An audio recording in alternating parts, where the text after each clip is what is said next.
नमस्कार। देश और दुनिया की तमाम फटाफट खबरों में आपका स्वागत है। खबरों के लिए आपसे निवेदन की यदि आपने हमारे चैनल को सब्सक्राइब नहीं किया तो कृपया करके देश और दुनिया की तमाम फटाफट खबरों के लिए आपके अपने चैनल को सब्सक्राइब कर लें।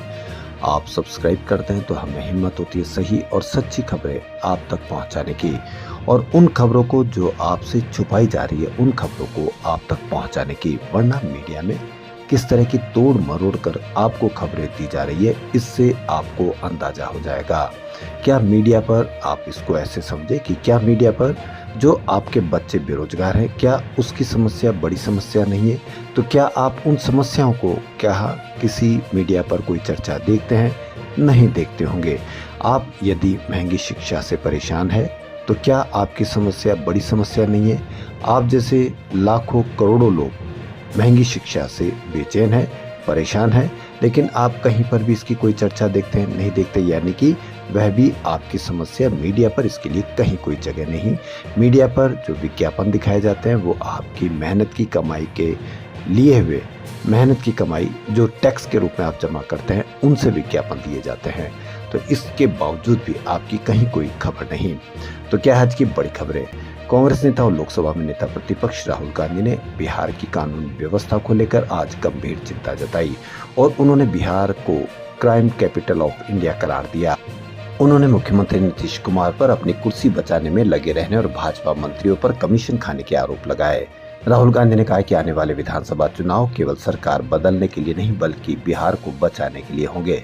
राहुल गांधी ने एक्स पर बिहार में हुई अपराध की घटनाओं की स्क्रीनशॉट साझा करते हुए लिखा कि बिहार बना क्राइम कैपिटल ऑफ इंडिया। हर गली में डर, हर घर में बेचैनी, बेरोजगार युवाओं को हत्यारा बना रहा है गुंडा राज। सीएम कुर्सी बचा रहे भाजपा के मंत्री कमीशन कमा रहे हैं। मैं फिर दोहरा रहा हूं, इस बार वोट सिर्फ सरकार बदलने का नहीं, बिहार को बचाने का है। राहुल गांधी के ट्वीट में शेयर किए गए स्क्रीनशॉट में लिखा है कि बिहार में 11 दिनों में 31 हत्याएं हुई। उन्होंने बिहार में व्यापारियों की हो रही हत्याओं पर भी चिंता जताई।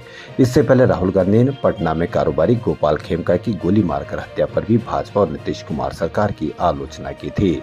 उन्होंने कहा था कि यह घटना फिर साबित करती है कि भाजपा और नीतीश कुमार ने मिलकर बिहार को अपराध का अड्डा बना दिया है। शुभांशु शुक्ला सहित 4 एस्ट्रोनॉट आज शाम 4:45 पर इंटरनेशनल स्पेस स्टेशन से पृथ्वी के लिए रवाना हुए। करीब 23 घंटे के सफर के बाद उनका ड्रैगन स्पेस क्राफ्ट 15 जुलाई दोपहर करीब 3 बजे समुद्र में उतरेगा।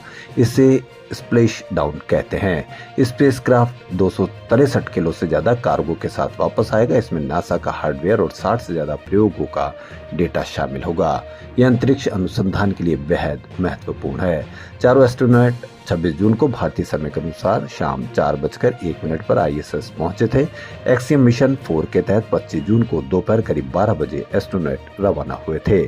स्पेस एक्स के फॉल्कन 9 रॉकेट से जुड़े ड्रैगन कैप्सूल में इन्होंने कैनेडी स्पेस सेंटर से उड़ान भरी थी। यह मिशन तकनीकी खराबी और मौसमी दिक्कतों के कारण 6 बार टाला गया था। आम आदमी पार्टी उत्तर प्रदेश प्रभारी और राज्यसभा सांसद संजय सिंह ने सोमवार को एक बयान जारी करते हुए सीएम योगी आदित्यनाथ सरकार पर शिक्षा विरोधी मानसिकता रखने के गंभीर आरोप लगाए। उन्होंने कहा कि यह बेहद शर्मनाक है कि जिस प्रदेश में लाखों बच्चे सरकारी स्कूलों में पढ़ते हैं वहाँ हजारों स्कूल या तो बंद कर दिए गए या जर्जर हालत में चल रहे हैं। दूसरी तरफ शराब की दुकानों की बाढ़ आई हुई है। संजय सिंह ने कहा कि आंकड़ों के अनुसार उत्तर प्रदेश में प्राथमिक स्तर पर 1.93 लाख शिक्षकों के पद खाली है। माध्यमिक में 3,872 और वरिष्ठ माध्यमिक में 8,714 शिक्षक नहीं है।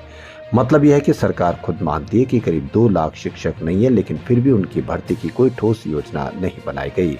कई जिलों में ऐसे प्राथमिक विद्यालय चल रहे हैं जहां सिर्फ एक शिक्षक पूरे स्कूल को संभाल रहा है। प्रयागराज जिले में ही 633 स्कूल खतरनाक घोषित किए जा चुके हैं, जिनकी इमारतें गिरने की हालत में है। जम्मू कश्मीर के मुख्यमंत्री उमर अब्दुल्ला ने आज दोपहर करीब 1 बजे श्रीनगर के नक्शबंद साहिब कब्रिस्तान में दाखिल हुए। उन्होंने 13 जुलाई 1931 को जम्मू कश्मीर के तत्कालीन शासक हरि सिंह के खिलाफ आवाज उठाने पर मारे गए 22 लोगों की कब्रों पर फातिहा पढ़ा और फूल चढ़ाए। उमर ने एक्स पोस्ट में लिखा कि 13 जुलाई 1931 के शहीदों की कब्रों पर श्रद्धांजलि अर्पित की और फातिहा पढ़ा। सरकार ने मेरा रास्ता रोकने की कोशिश की और मुझे नोहट्टा चौक से पैदल चलने के लिए मजबूर किया। नक्शबंद साहब दरगाह के गेट को बंद कर दिया गया। मुझे दीवार फांदने के लिए मजबूर किया गया। मुझे पकड़ने की कोशिश की, लेकिन मैं आज रुकने वाला नहीं था। पूरा मामला 13 जुलाई को शहीदी दिवस के तौर पर मनाने से जुड़ा है। 1931 में इसी तारीख को 22 लोगों की तत्कालीन महाराजा हरि सिंह की डोगरा सेना की फायरिंग में 22 लोग मारे गए थे। तब से शहीदी दिवस मनाया जाता है। 2020 में उपराज्यपाल मनोज सिन्हा ने इस दिन को राजपत्र की छुट्टियों की लिस्ट से हटा दिया था।